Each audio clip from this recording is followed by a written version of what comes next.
Nah, jadi CSS ini juga sebetulnya dia bukan bahasa pemrograman yang mengandalkan logika ya. Ini sama dengan HTML kemarin ya. Jadi kalau HTML itu kan bahasa markup ya.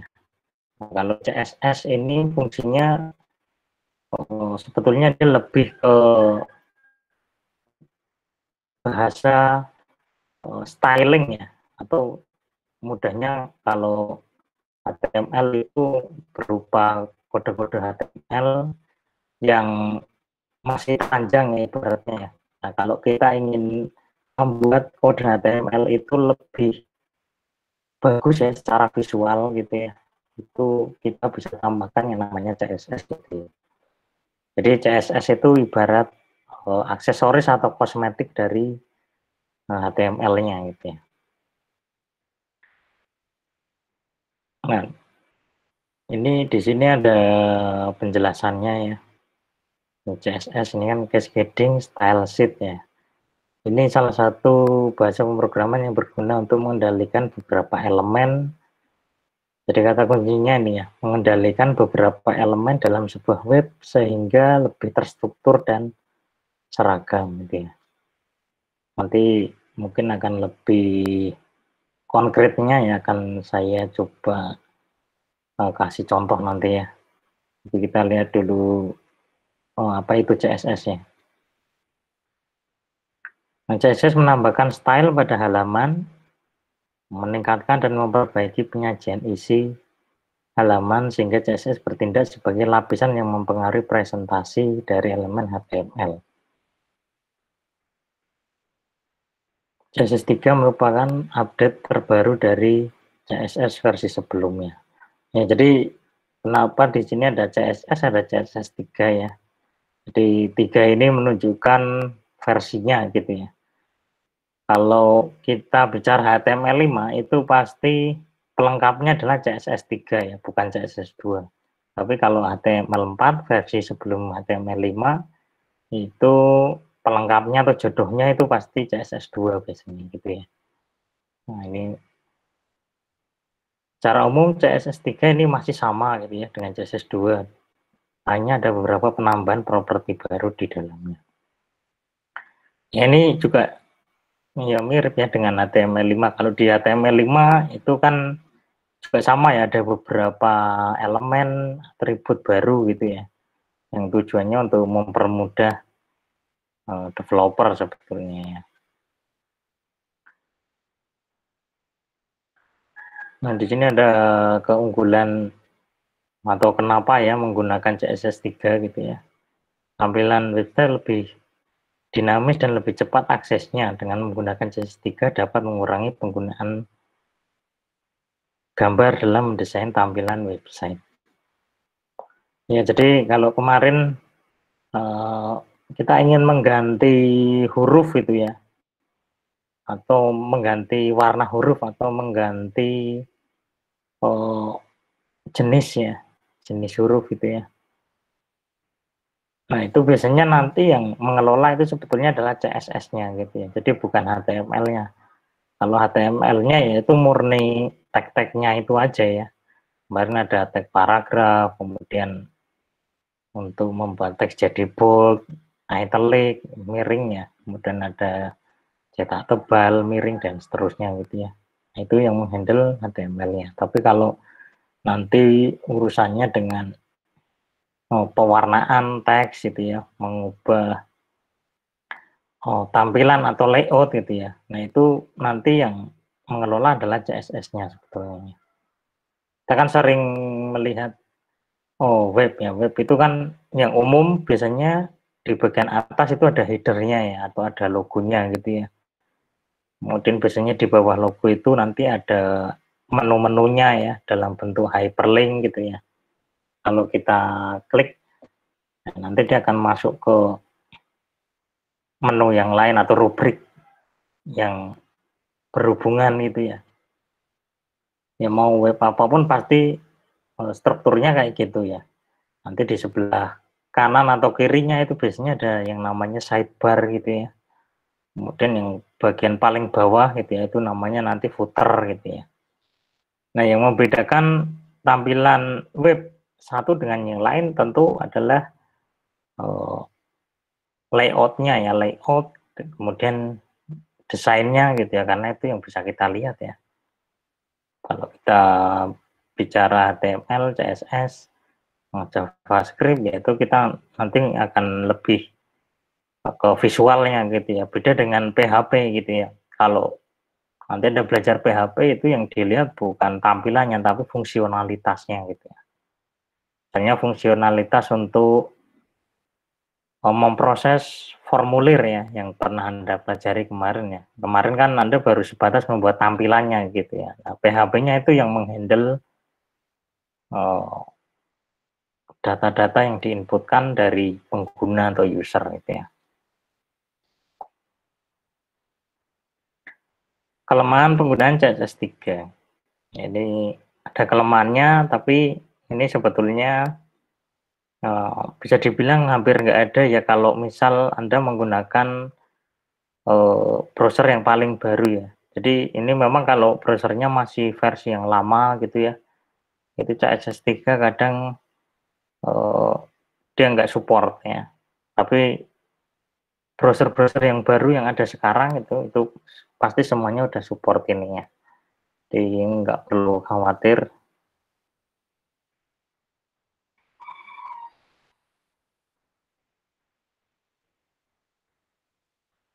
Ya, cuma kalau kita bicara visual, tampilannya jadi rusak gitu ya. Itu mungkin agak bisa dimaklumi ya. Tapi kalau misalnya fungsionalitasnya yang rusak gitu ya. Misalnya Anda ingin uh, daftar vaksin gitu ya, daftar vaksin pakai Google Form gitu ya. Anda lihat tampilannya misalnya kok sederhana banget gitu ya, dia cuma ada inputnya gitu ya. Tapi ketika Anda gunakan itu berhasil gitu ya, Anda kan jadi nggak peduli ya dengan tampilannya mau seperti apa. Tapi kalau sebagus apapun tampilannya gitu ya, tapi begitu diklik ternyata nggak bisa disimpan datanya, nah itu pasti Anda akan ngomel gitu ya, atau akan, nah kenapa sih kok nggak bisa gitu ya. Ini kan yang sering terjadi ya. Tadi saya baru aja baca berita gitu di mana ya, di Jakarta ya, itu kalau nggak salah ada orang mau daftar vaksin itu ya, daftar vaksin atau daftar bantuan gitu ya, dia harus online gitu. Cuma ketika dijalankan itu, ketika dia mendaftar itu ada beberapa bagian yang nggak bisa diklik gitu ya, sehingga dia mencoba berulang kali dan gagal gitu ya. Nah itu kan urusannya nanti ke fungsionalitas gitu ya.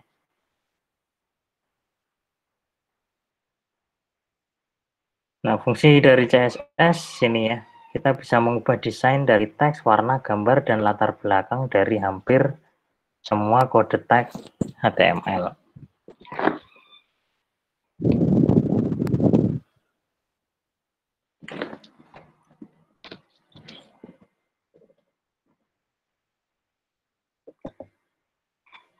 Ya, di breakdown-nya ya, fungsi CSS antara lain ada mengatur halaman, membuat bingkai gitu ya. Ya, mengatur halaman ini maksudnya mengatur layout ya, atau mengatur tampilan suatu halaman gitu ya, suatu halaman webnya. Kemudian nanti biasanya ada kolom-kolomnya, ya ada bagian-bagiannya atau blok ya, ada blok header misalnya, menu, sidebar, footer gitu ya. Membuat bingkai atau frame ya. Ya ini kalau frame atau bingkai ini nanti bisa banyak ya buat bikin apa, bentuk kotak gitu ya, kan ada sering ya kotak untuk meletakkan widget atau informasi khusus gitu ya, yang ada di sisi-sisi web itu ya, namanya frame ya. Kemudian menentukan gambar, ini untuk memasukkan gambar itu nanti juga bisa menggunakan CSS ya. Kita bisa tentukan ukurannya gitu ya, ukuran gambarnya maksimalnya berapa gitu ya, minimalnya berapa itu bisa. Kemudian memberi warna background ya, memberi warna background sebuah halaman web.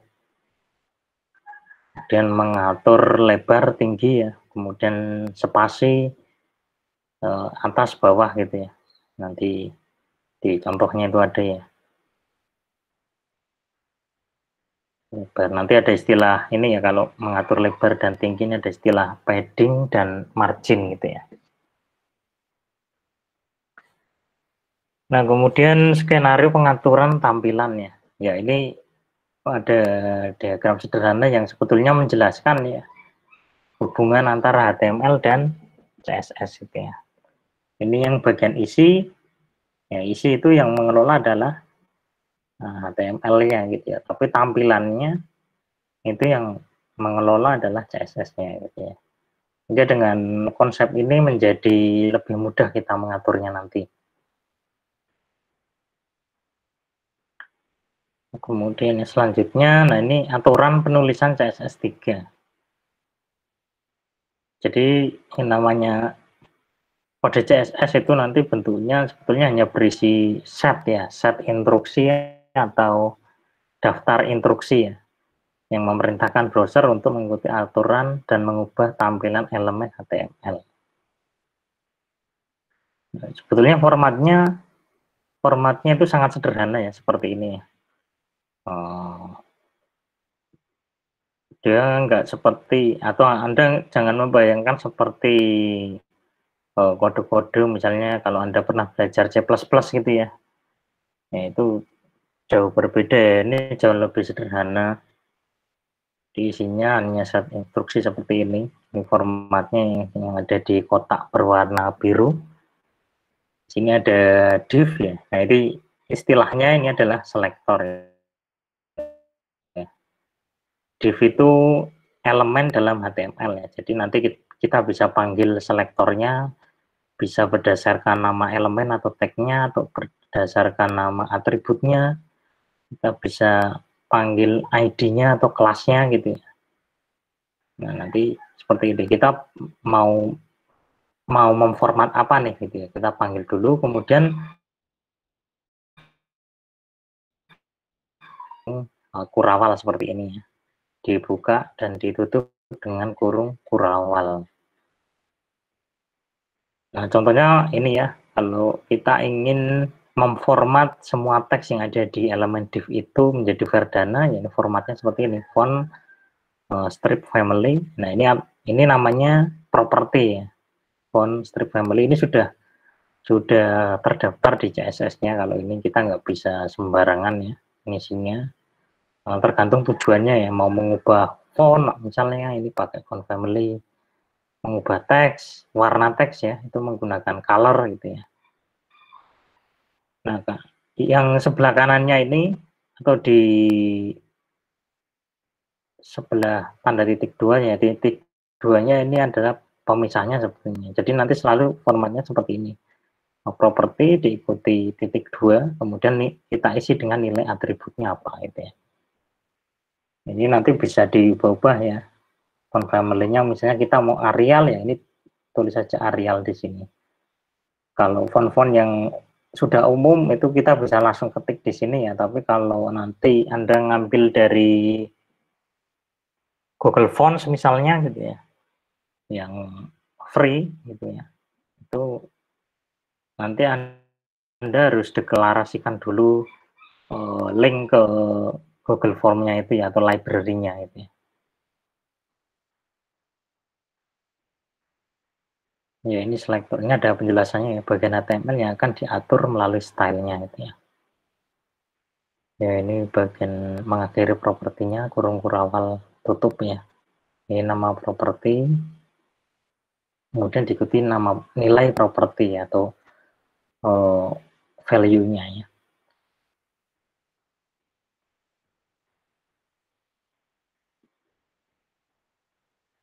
Nah, aturan penulisan CSS yaitu ini penting juga ya. CSS itu bersifat sensitif sensitif ya. Misalnya penulisan name ya dengan huruf kecil semua seperti ini akan berbeda dengan penulisan name jika di depannya misalnya ada huruf kapitalnya gitu ya, atau huruf kapital semua. Ini akan dianggap sebagai tiga hal yang berbeda ya.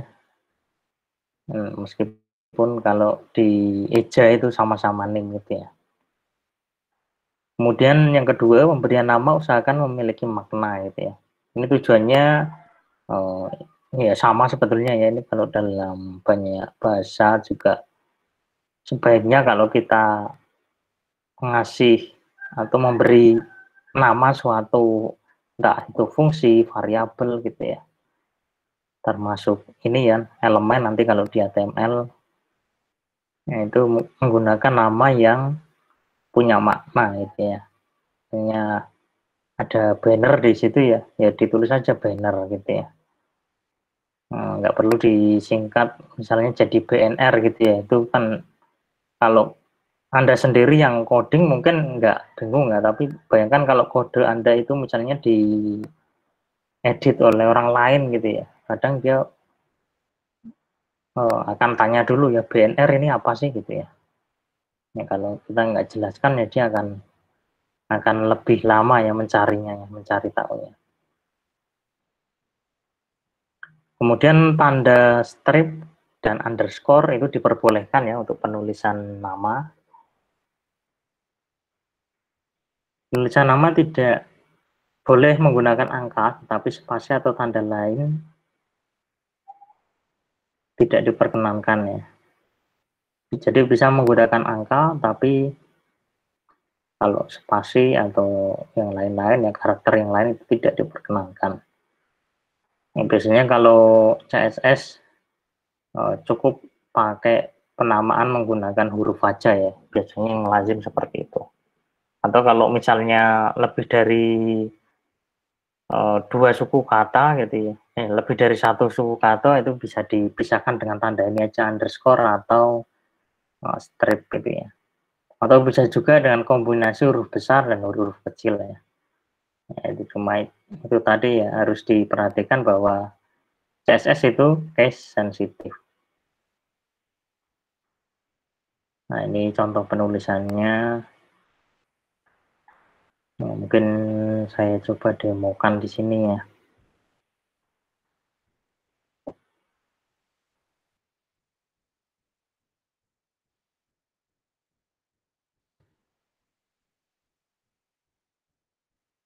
Nanti di latihan juga ada ininya.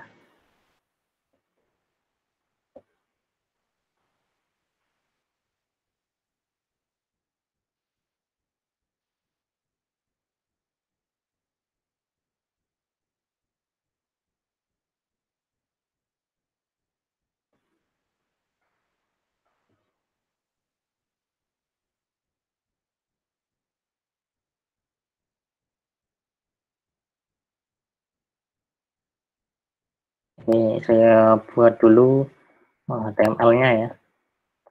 Biasa sama formatnya, bagian atas ada head dan bawahnya ada body.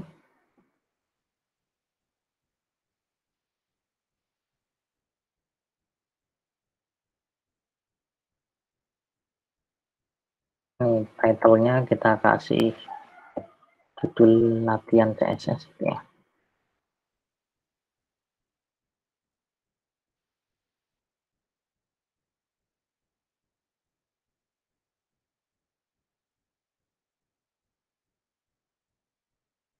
Misal saya buat satu paragraf dia.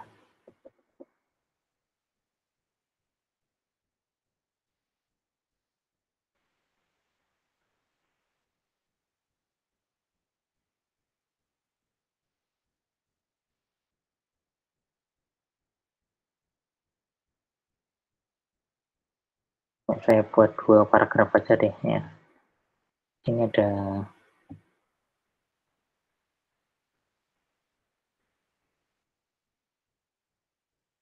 P. Nah, nanti ada tiga cara ya, cara menuliskan CSS.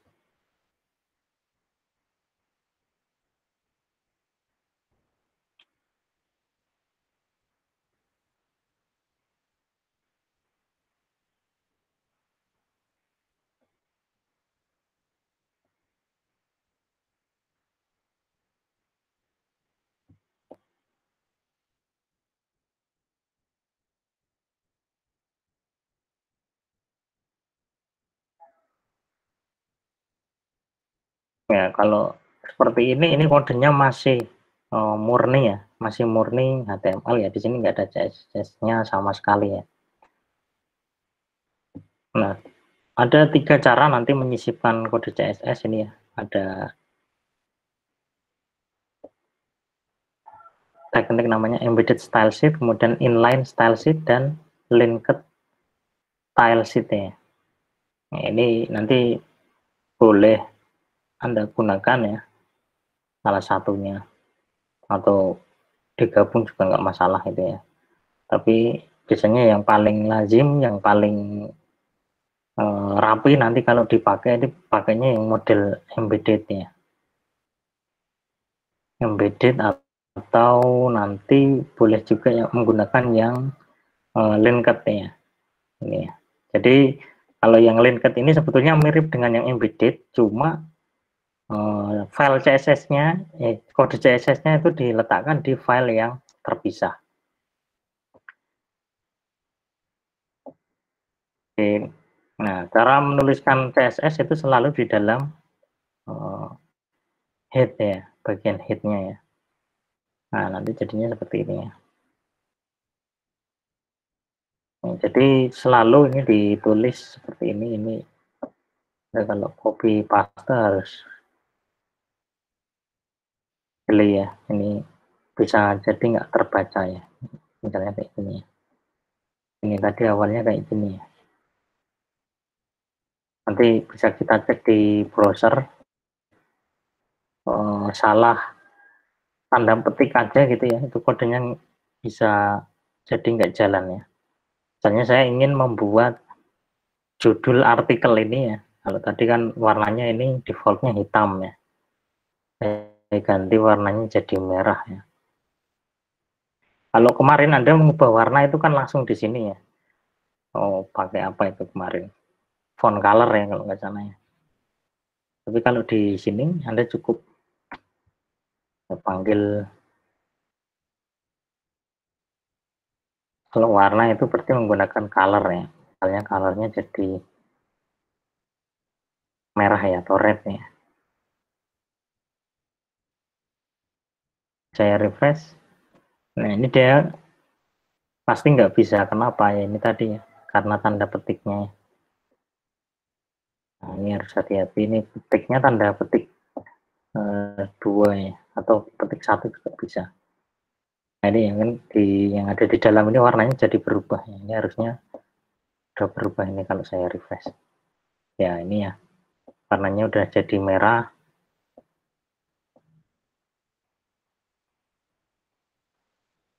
Nah, nanti di sini kita bisa melakukan banyak hal pemformatan ya. Ini misalnya tadi mengubah warna ya, misalnya mengubah, ini Anda bisa ketikkan kalau di text editor itu ya, nanti muncul pilihan sepertinya font, misalnya ini bisa font size, misalnya font size-nya saya ubah misalnya jadi 40 pixel ya, ini ya judulnya jadi lebih besar gitu ya. Nanti ada font apa lagi, misalnya font family ya. Family misalnya saya ubah jadi Arial gitu ya. Nah, ini fontnya akan berubah jadi Arial itu ya.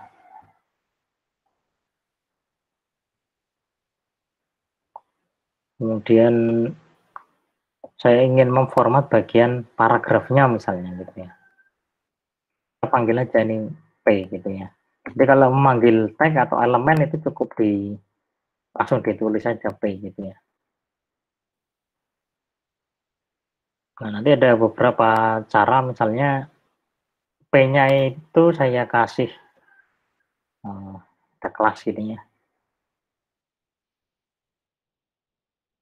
paragraf gitu ya, saya kasih nama kayak gini ya. Nah, saya ingin memformat bagian paragraf pertama ini aja gitu ya. Maka untuk memanggil bagian yang ini aja kita bisa panggil kelasnya ya. Untuk memanggil kelas nanti bisa menggunakan ini titik ya. caranya ya. Jadi nanti caranya seperti ini. Nah, titik paragraf.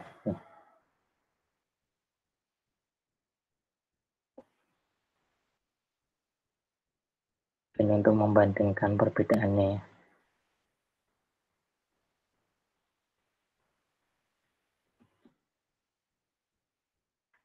Sebenarnya saya ingin spasi antar barisnya itu saya perlebar ya. Itu nanti Anda bisa menggunakan ini line height ya. Soalnya saya ubah menjadi 30 ya, 30 pixel gitu ya. Saya refresh. Nah, dia spasinya jadi lebar itu ya. Nah, yang bawah ini, yang paragraf kedua ini akan tetap gitu ya. Karena apa? Karena ya dia nggak ada, nggak, atau belum di format ya. Ini kan yang saya panggil adalah kelasnya. Kecuali kalau ini saya ganti seperti ini. Misalnya yang saya panggil itu adalah semua paragraf gitu ya, yang ada paragrafnya P seperti ini ya. Ini saya save, kemudian saya refresh. Nah, dia otomatis akan ikutan juga ya, terformat gitu ya. Ya, ini nanti tinggal ditambahkan aja di sini mau ubah size-nya gitu ya, pakai font size. Misalnya jadi 20 pixel gitu ya. Save, kemudian kita refresh lagi. Nah, dia jadi lebih besar gitu ya, lebih kelihatan ya. Nah, ini saya kembalikan dulu ke paragraf ya, seperti ini ya. Nanti ada juga yang identifiernya itu berupa ID ya.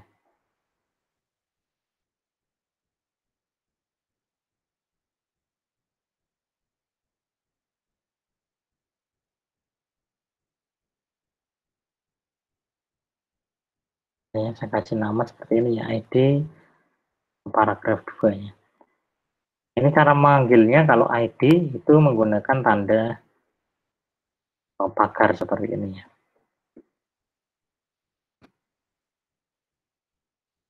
Ini saya ingin warna fontnya ya, jadi warna biru.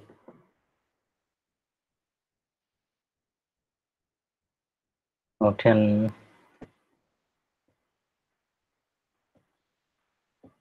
kita coba di sini. Jadi warna biru, fontnya mau diperbesar sedikit.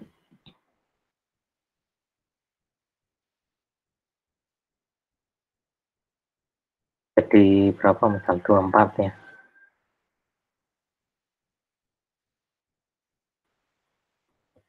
24 pixel ya. Ini kurang px. Jadi besar ya. Misalnya spasinya mau direnggangkan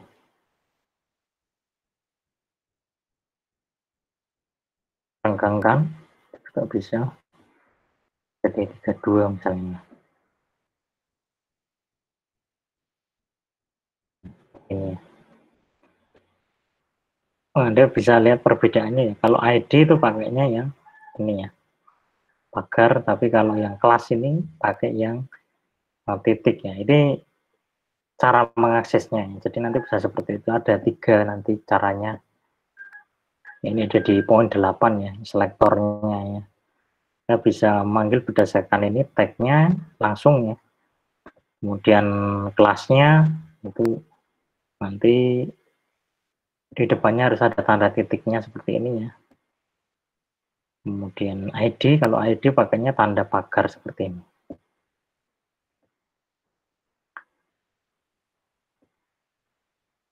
Nah, sehingga di sini kan beda ya. Ini misalnya saya lupa ya, ini misalnya saya ganti titik seperti ini paragraf 2. Ya, dia nggak akan terformat gitu ya. Karena nama ID-nya nggak ada yang merepresentasikan paragraf yang kedua ini gitu ya.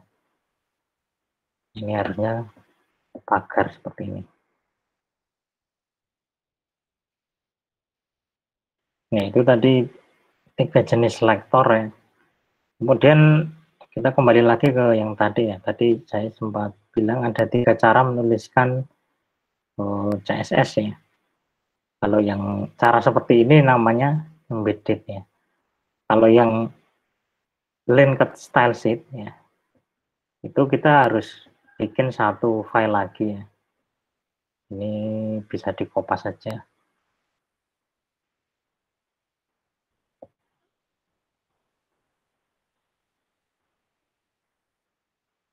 Yang kita save ya, ini misalnya style.css ya, nama filenya ini ya. Kalau CSS itu berarti .css ya.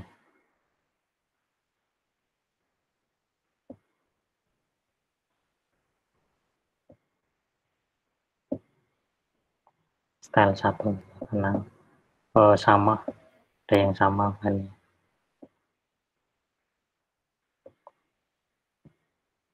Oke, seperti ini. Kemudian ya, ini di file CSS-nya kita nggak perlu lagi menuliskan ininya ya, pembukanya ya. Ini kita hapus saja, kemudian kita ganti ini ya,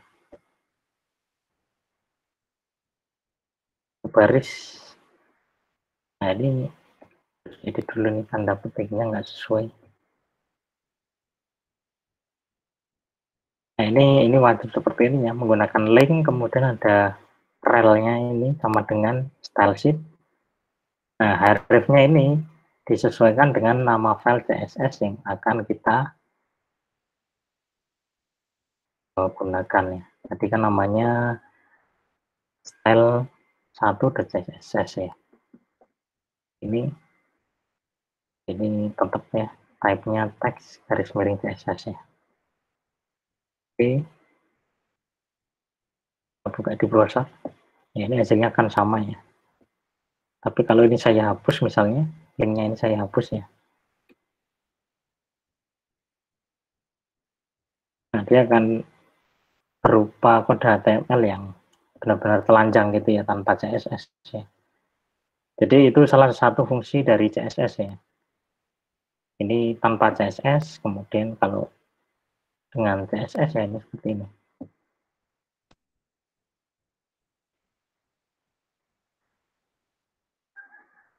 Nah, nah ini ya.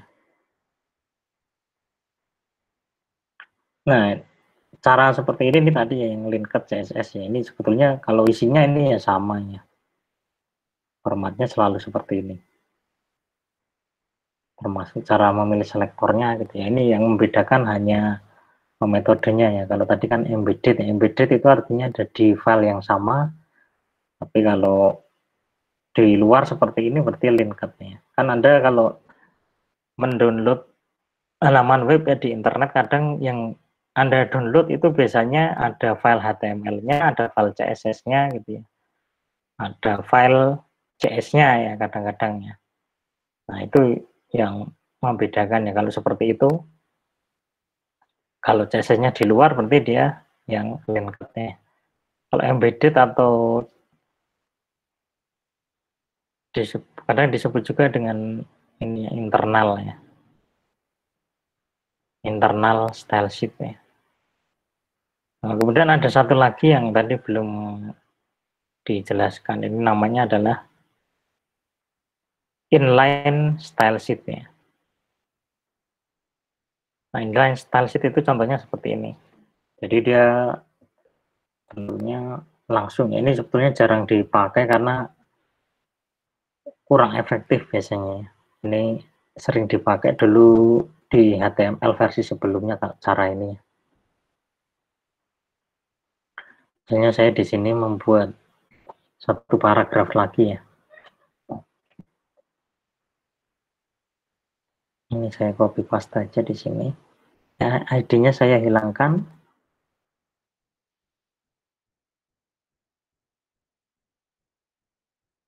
Nah, jadi CSS-nya itu bisa ditulis di sini ya. Ini kita bisa tambahkan seperti ini ya. Style sama dengan, nah, kalau misalnya ingin ubah warna fontnya ya. Kalau mau ubah warna font berarti pakai color ya seperti ini. Warnanya misalnya di warna grey gitu, grey, abu ya.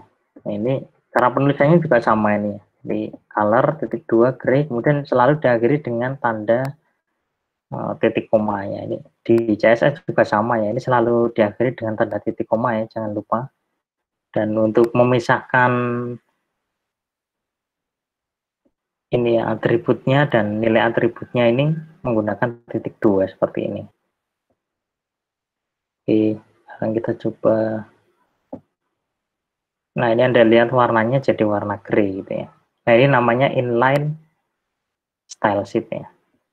Kalau pakai ini kelemahannya nanti kodenya jadi agak kurang rapi sebetulnya ya.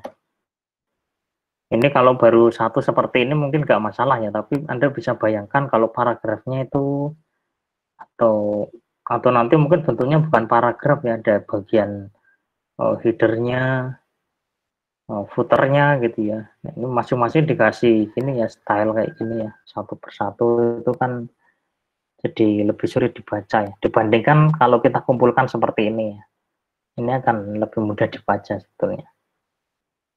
Ini kalau baru satu atribut, kalau ditambah lagi atributnya misalnya ini font size-nya gitu ya, kita perbesar jadi 16 misalnya.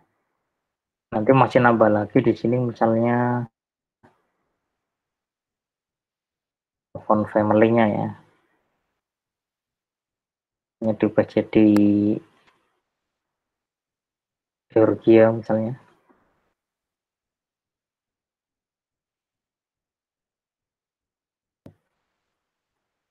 Ya ini jadi lebih besar sedikit ya. Fontnya juga jadi Georgia ya. Atau kita ganti Arial gitu. Fontnya kita besarkan lagi jadi 20 ya. Nah ini ya, seperti ini ya. Ya ini bisa gitu ya, seperti ini.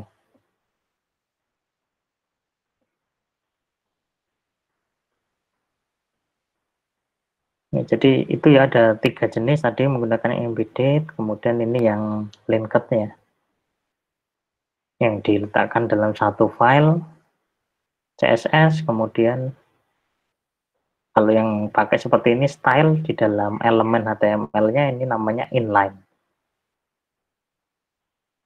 style ya. Oke, ini yang poin 8 ini jenis selektornya tadi udah ya dijelaskan. Nanti di contoh juga ada lagi. Kemudian ya ini yang poin terakhir ada grouping ya. Jadi untuk membantu seorang developer gitu ya, membuat layout itu nanti bisa digunakan tag ini ya, tag div dan span ya. Ini kalau Anda coba buka ya halaman web apapun itu pasti di dalamnya hampir pasti ada tag div-nya ya. Ini fungsinya untuk apa? Ini fungsinya sebetulnya simpel, dia untuk membuat blok ya, membuat blok level konten itu ya. Ya misalnya itu tadi ya, ini div untuk bagian header gitu ya, div untuk bagian konten gitu ya. Oh, bisa juga div untuk bagian judul artikel gitu ya. Mungkin ada div lagi nanti untuk icon media sosialnya gitu ya. Nah itu nanti bisa dibuat blok-blok tersendiri gitu ya. Jadi nanti kalau diibaratkan itu sebetulnya sebuah halaman web itu tersusun dari blok-blok ya atau modul-modul seperti puzzle sebetulnya yang kita susun jadi satu gitu ya. Nah itu nanti yang mengelola adalah div-nya. Sehingga nanti di dalam kode CSS-nya itu mungkin akan lebih banyak nama div-nya itu tadi ya. Misalnya kita ingin memformat header-nya gitu ya, ingin memformat sidebar-nya gitu ya. Nanti kelasnya bisa dikasih nama itu biasanya div kelas header gitu ya, div kelas sidebar atau div kelas footer ya, atau menggunakan ID juga nggak masalah. Nah, selain div juga bisa digunakan span ya, tapi kalau span ini untuk mendefinisikan inline content ya, ini blok-blok yang lebih kecil lagi biasanya ya, modul yang lebih kecil. Kalau div ini untuk blok yang ukurannya besar biasanya, tapi kalau span itu yang lebih kecil ya.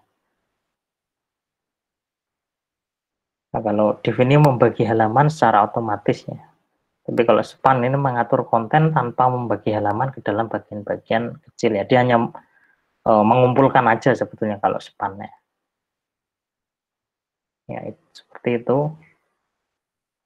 Nah, nanti di praktikumnya itu ada contohnya ya, contoh menulis CSS dalam 3 metode ya, ini menggunakan embedded, inline style, dan linked style ya. Ini nanti ada aturannya.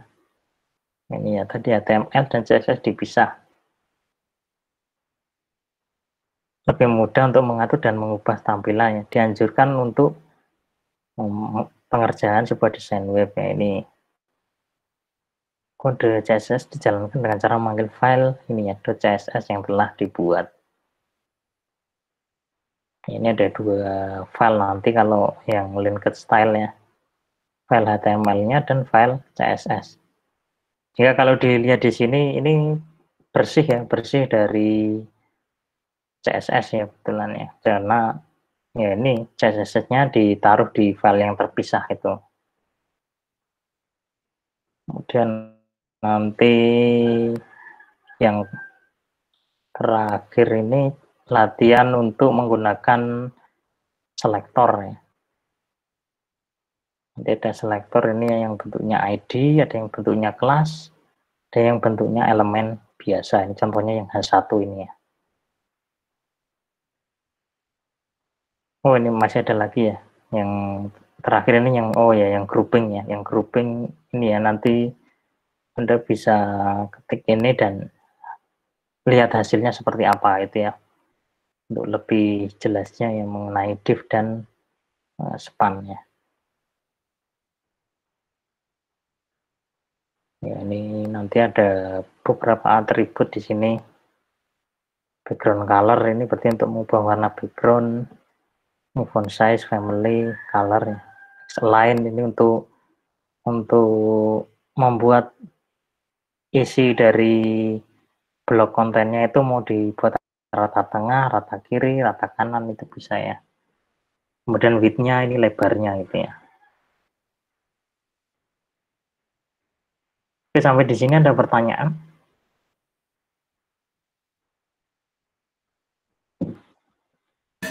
Belum ada, Pak. Ini lampunya mati di tempat saya, jadi hitam ya. Matikan aja ini kameranya. Oke, ada pertanyaan nggak? Sementara ini belum ada, Pak, kalau dari saya.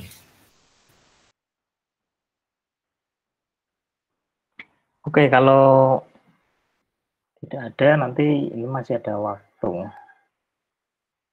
Seperti biasa ya, nanti untuk praktikumnya itu Anda kerjakan dan nanti dikumpulkan di waskita. Saya kasih waktu sampai nanti malam ya, karena ini mudah, saya kira belum sulit, jadi waktunya nggak usah terlalu lama ya. Ini cukup diketik aja, kemudian nanti Anda amati hasilnya seperti apa ya. Untuk poin-poin yang harus dikumpulkan nanti saya tulis di waskita ya, Anda tinggal upload aja nanti sesuai ketentuannya seperti biasa.